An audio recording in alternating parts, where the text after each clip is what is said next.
आपण आज गोसावळ्याची सुकी भाजी बनवणार आहोत. गिलके कट करून झाले आहेत म्हणजे गोसावळे.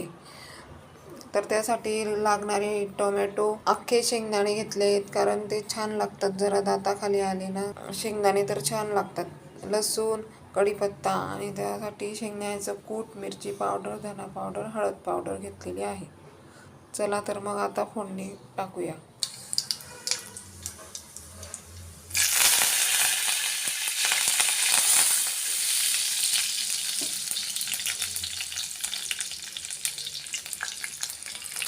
चवीपुरते मीठ घालूया. चला आपली भाजी तयार आहे. तर आता कूट वगैरे टाकून घेऊयात.